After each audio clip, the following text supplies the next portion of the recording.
The veil is lifting. What does that mean? I've been saying it for years in my videos. The veil is lifting. Dimensions are shifting. Our reality is literally changing before our very eyes. A lot of the times I'll cover the language of symbols here on the channel. And the language of symbols is a very real language. But for centuries, we never knew about this. But for centuries, this knowledge wasn't for us. This has been carried through the secret societies, the high-end Masons, the Illuminati, if you will. Really, all these secret societies that form the pyramid of the beast system have had access to this kind of knowledge for centuries.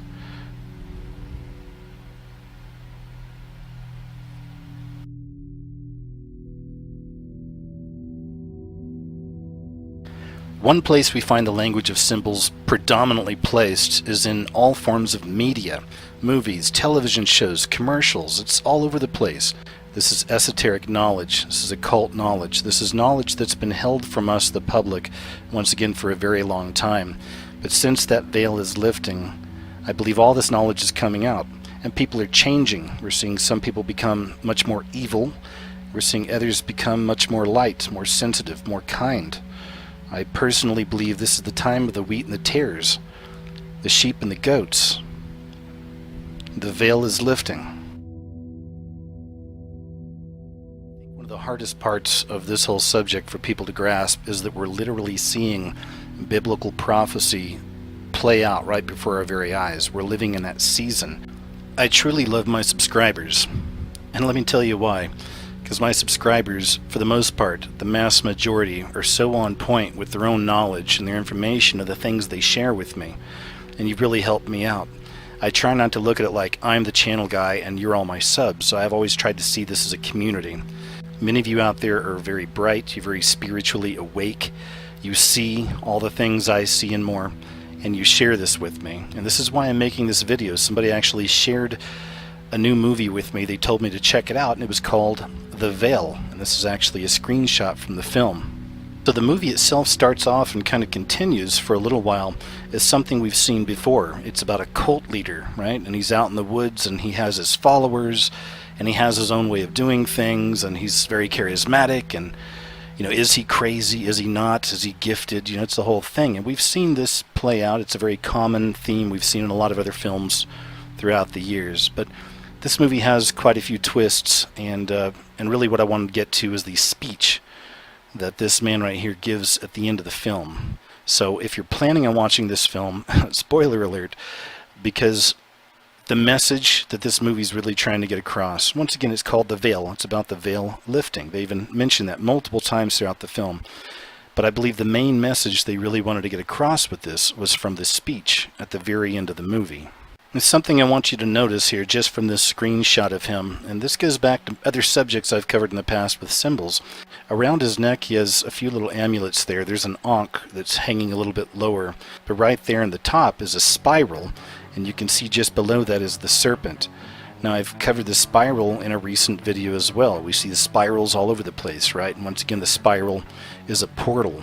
Another example of portal symbolism that we're seeing all around us right now is this very common hand sign you're seeing right here, and that is a hand sign.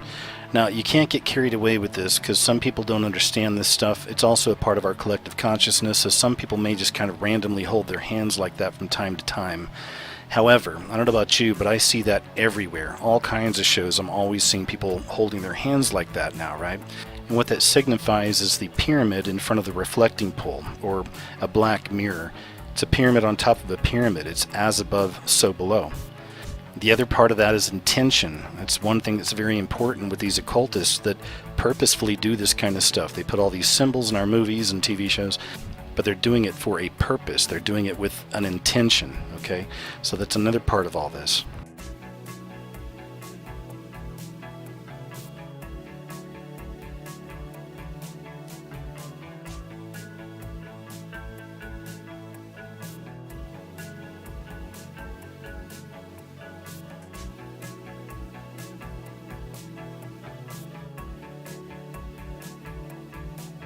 Reminded me of a video I just did a few days back about Survivor and some symbolism I found on that show. And once again, if you take a look right here, this was during one of their challenges The initial setup of this puzzle, that's what it is, it's a puzzle. But at the very beginning, it actually looks a lot like the LHC. That's what I thought immediately. I was like, oh, it looks like the LHC. It's kind of weird. I had no idea what images exactly they were going to put on there, but as you can see, this is what they came up with. So we had the spiral, or what reminded me of the LHC, CERN. And then right here is the completed puzzle, the snake eating its own tail. It's also the cancer symbol, the 69. And on the keystone for the Freemason arches, it's the same symbol. It's the cancer, the 69.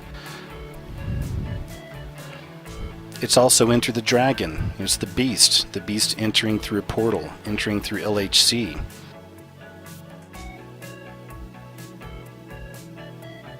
And these are just my impressions of things, the way I feel about these things and how I see them, how I view them. But it was the speech at the end of this film that really hammered it home, really nailed it for me. And oftentimes we need that. We need confirmations when we're looking into this language of symbols. It can be complicated.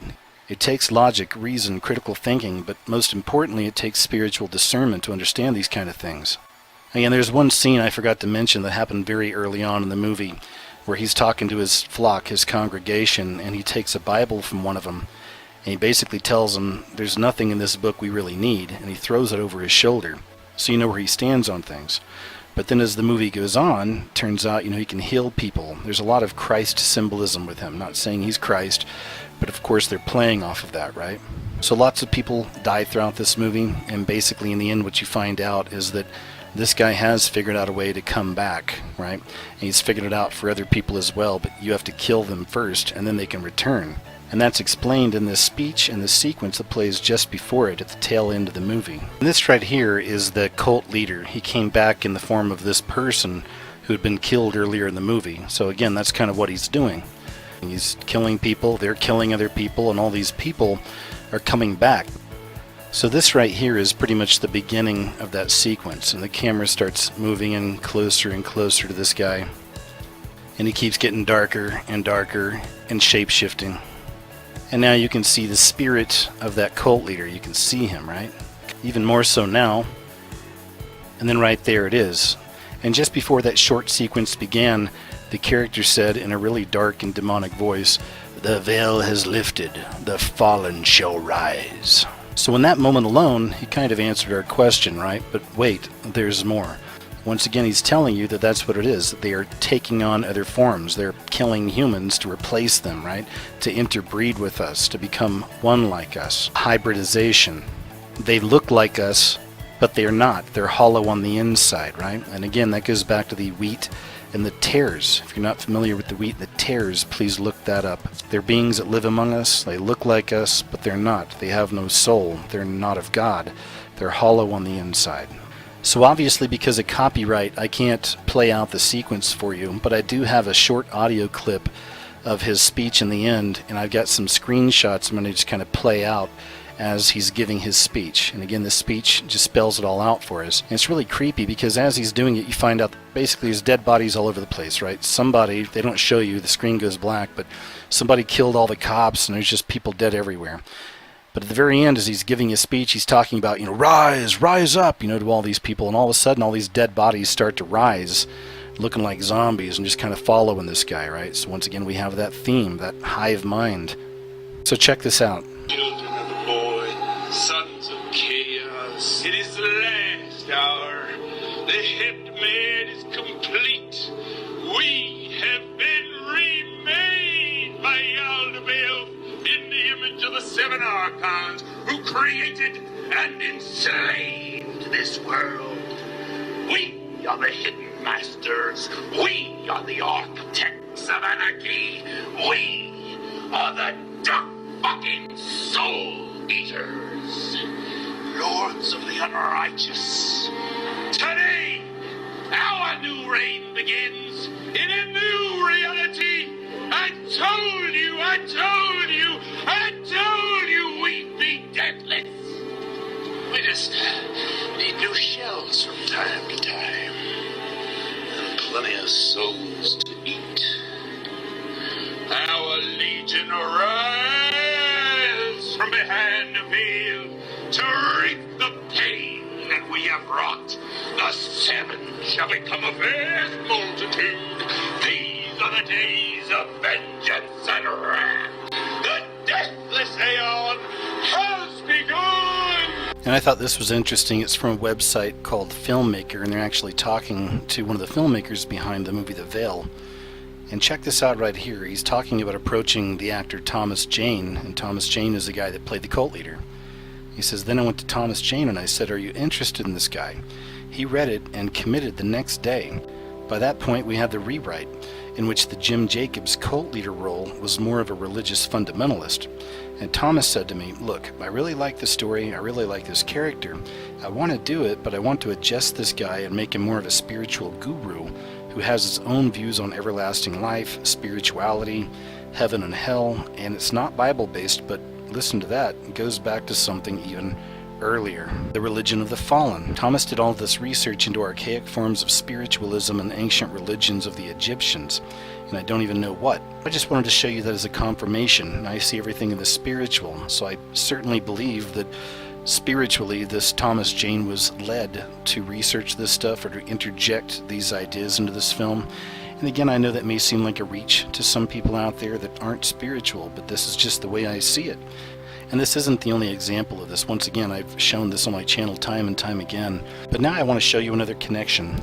So now here's another classic example of how these themes are played out in film, right before our very eyes, but a bit subtle. Not everyone's going to catch this, right?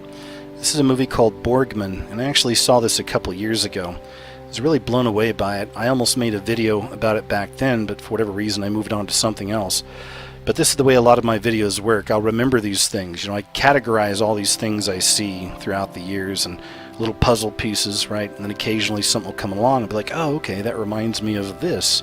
And that's what happened in this case. This reminded me of the film Borgman. In many ways, Borgman, the film, puts it right in front of your face, but again, it's just subtle enough to where I don't think a lot of people are going to see it. Even the opening title tells us a lot, but as you can see, it starts upside down, and that's Borgman, right? And then it slowly turns right side up. That theme plays throughout the entire film. Once again, this is as above, so below, or everything turned upside down. And what was so genius about that really brief sequence is that really sets the narrative for the entire film. It really is all about that, about as above, so below, and the connection to the fallen. And if there's any question about that, the very next scene is this right here. And they descended upon the earth to strengthen their ranks. And that spells it all out for you. I mean, there's really no mystery there. And once again, this goes back to that Borg mindset, that hive mindset, even back to the film The Veil, right? It's all about the numbers, about them coming back, them returning, wiping out humanity and taking over. That's very much what this film Borgman is about as well. In the very beginning of the movie, there's these three guys here, and they're all getting weapons together. One of them's a priest right there, of course. They're getting all these weapons together, they get a dog, and they're going hunting for something, so they start going through the woods. And it turns out that Borgman, that character, is actually living under the earth. So there's the metaphor, right? Again, it spells it all out for us. And what you're looking at, this is a shot from behind the priest. It takes an axe and he's actually hitting the ground and it suddenly collapses. And then they don't see the guy, but Borgman's in there and he kind of escapes, and then he makes his way on. And as some of you know, that I have a background in film. I have a film degree. I worked out in California for a while, and some of this, but the truth of the matter is that I am a big fan of the creative arts. I'm a big fan of good acting, good writing, good directing, whatever, right? As long as it's not filled with all of this Illuminati stuff or this New World Order stuff. And unfortunately, it's really hard to find anything nowadays that doesn't have some element of that stuff inside. So long story short, Borgman finds his way to this wealthy family out in the middle of the woods, and slowly but systematically kind of destroys their life. And it's really weird because there's a few scenes throughout the film where he's doing this, and again, that shouldn't really leave too much to your imagination, because you may have seen some of these old pictures of these imps or these demons. It's usually associated to some form of night terrors, these things sitting on the chest of the sleeping woman. So that's happening in this film as well. And it's really interesting because you find out that what he's doing is he's invading her dreams. He's giving her nightmares about her husband. And this happens throughout the film. So she'll wake up and just start freaking out on her husband, and this guy has no clue what's going on. And no one had any idea whatsoever that Borgman, this demon, this fallen one, whatever you want to call it, was in the room causing all this chaos. And there's a screenshot where he's doing it again, and he has these helpers, these guys that are helping him out. He actually has a small team. As the film goes on, you find out more about how he acquired these people. That's very interesting. Now, something else that's happening throughout the film is this man's relationship, Borgman, his relationship to the children and the family. He's always telling him these really dark stories. Here's a scene right here where he's talking about Jesus. He's talking about a little boy that was lost and needed help, and he said that Jesus wouldn't help because he's only interested in himself. So once again, for me, this goes beyond the screenwriter, the director, the this, the that, or whatever. This is a spirit. This is intention, because there's plenty of confirmation throughout this entire thing. But as the movie goes on, his two helpers from that screenshot I just shown you wind up taking the kids. They tell the parents that they're going to take the kids to school that day. Instead, they lead them to this hole. They take them underground. They pull out these surgical instruments, and they don't really show you the minor surgery they do, but they do something to the back of these people's necks. And then the people are never the same again. They're basically drones. They're like little zombies. So once again, it's about these fallen ones, these demons that are taking over humans. It's a Borg mindset, right? It's a hive mind, wiping out humanity and taking them as their own. I also thought it was interesting to note that throughout the film, the way they'll mark their victims is they put a little X on one of their shoulders. The X has a lot of meanings. It's still the Saturn. I mean, the list goes on. Those are two pyramids connected at the apex. So once again, you have the as above, so below, the mirror images, right? The portal. And those are the main points I wanted to cover for the movie Borgman, or Borg Man. That's the other thing. It's right there in the title.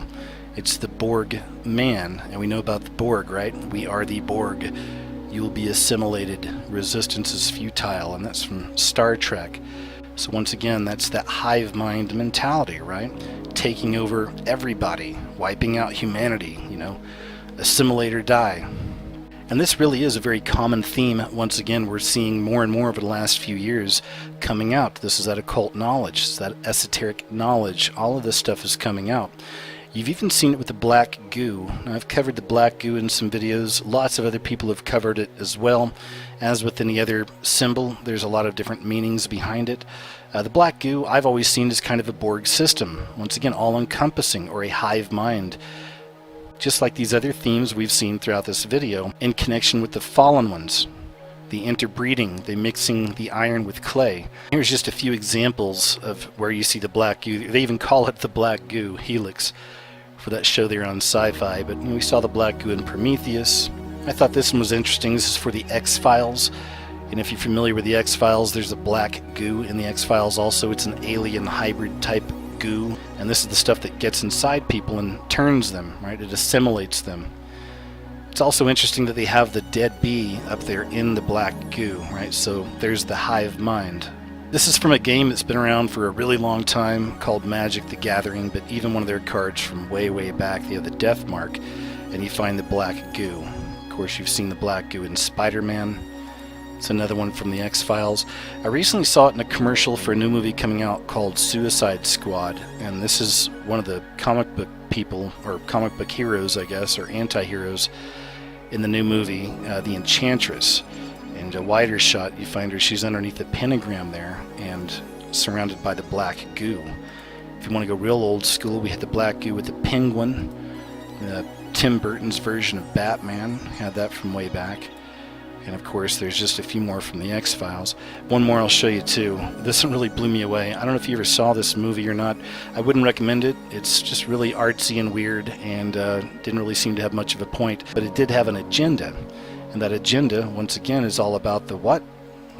The black goo. So in the movie, Scarlett Johansson plays this alien character that goes out and seduces men. She brings them back to her place, wherever that is, leads them out into this dark void, and then they eventually get sucked up by this black goo. They get assimilated. Once again, we see that idea, right?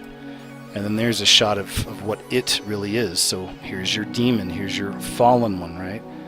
It's the black creature, the blackened creature, the black goo creature wearing a skin suit. So again, we find that theme playing out in our media. So that's it, folks. I will leave you with that. Once again, we see these themes in all kinds of things now, all the time. The veil really is lifting. I've been saying it for a few years, And I feel like we've seen it in a lot of my work, and not just mine. I'm not trying to toot my own horn here, but a lot of other people out there as well. A lot of people are waking up to the truth about this spiritual war that's happening all around us, this spiritual reality that's unfolding before our very eyes. Yes, a lot of people can't see it, but more and more are waking up and seeing this stuff every day. And it's incredibly important, in my opinion, to understand this stuff, to see this, just so that you can understand the times we're in, where we're at right now. All knowledge is coming out, all truth is coming out, but you have to be prepared because there's a real battle taking place here. Lots of deception is out there as well right now. Lots of darkness is rising. So these are the days it's very important, once again, to utilize that logic, that reason, critical thinking skills, your spiritual discernment. But stay safe out there. Take care. Thanks for checking out the video, and I'll talk to you all real soon.